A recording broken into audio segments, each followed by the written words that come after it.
Hi everyone! The Enterprise gem we're looking at today is City Crisis, a rescue helicopter sim where you fight fires and rescue people, pets, and furries. Wait, what?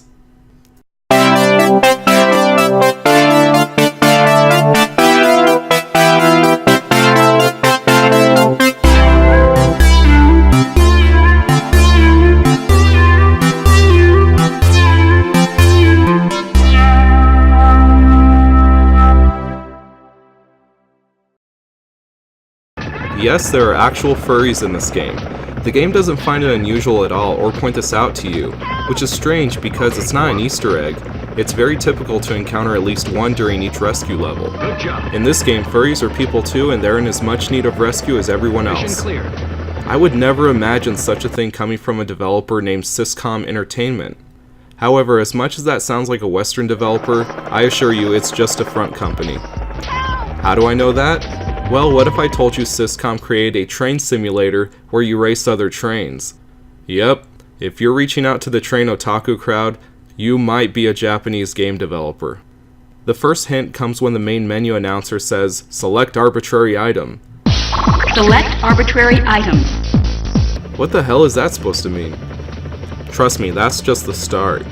You're gonna see plenty of other clues that show how Japanese this game really is. But that's a good thing. Some of my favorite games from this era are the ones that don't hide their Japaneseisms, if that's a word. As you would expect, the game presents you with several different rescue missions. During most of these missions, you have to put out fires and rescue survivors. I don't know if you've ever seen this image of how people in the early 20th century predicted that firefighters would be doing their job in the 21st century, but that's pretty much what this game is, just with helicopters instead of flappy wings. The missions are timed, and after you complete the mission, you're graded on how well you did. One thing that really gets to me though is the fact that no matter how hard you try, I assure you it is impossible to rescue everyone before you either run out of time or they start to die off.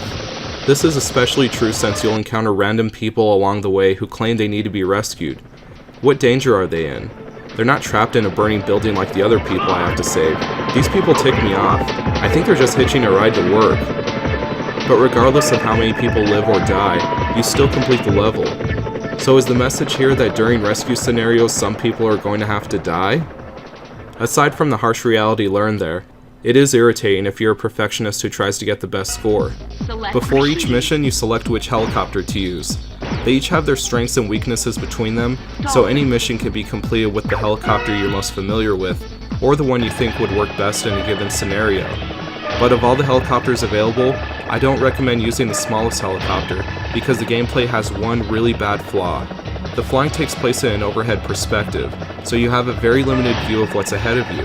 The smallest helicopter has a limited capacity to hold the people you rescue, and it's very fragile, but it trades those weaknesses for a higher speed.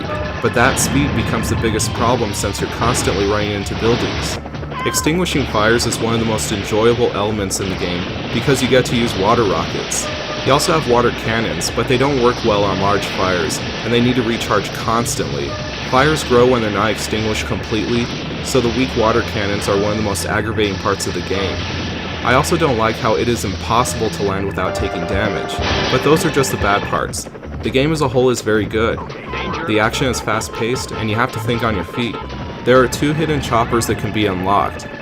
The Bat is by far my favorite, not just because it kinda looks like the Orca from Command & Conquer, but because it comes with the coolest zipline operator in the game. The Bat is a high-tech machine, so your sidekick is a robot. I don't know why, but I love non-human sidekicks. It's like Han Solo or BJ and the Bear. Kids, go look that one up. Aside from the rescue missions, some other missions include chasing a hijacked bus, and rescuing the crew of another bat from a mid-air fire. There aren't very many missions in this game. In fact, I've pretty much shown you everything. But the skills that need to be fine-tuned in order to complete the missions leave you with a lot of replay value while you try to get better and better. The other hidden chopper is, get ready for this, a plush pig named Pork. And the game couldn't resist giving us one more furry.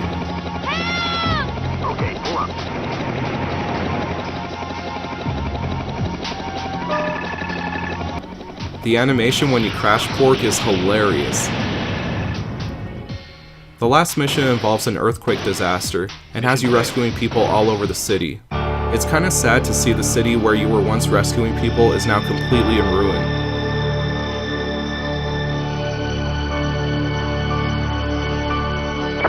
was an earthquake that registered 7.5 on the Richter scale. The situation is very serious. Locate those people who need assistance and help them.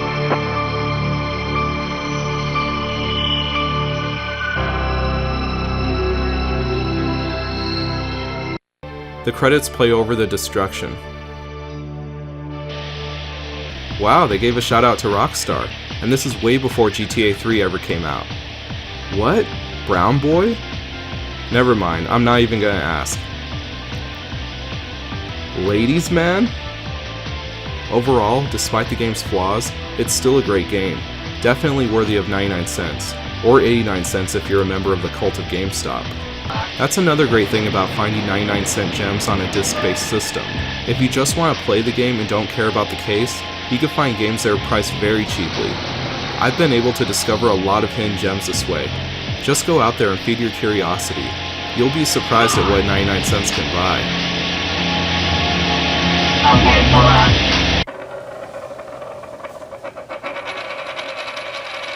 Now let's look at the flip side of the coin. Today's game that isn't a 99-cent gem is Winter Games for the Atari 2600. Winter Games was developed by Epix and released for every gaming platform known to man. The game has 7 events to compete in, but I'll just highlight the ones that caught my attention. I really like the slalom course because it reminds me of Ski Free, except it needs more Yetis. That's another one to look up, kids. The ski jump is a mess and I can never land anything. I know you have to hit the button after you pass the flags, but I still can't figure it out.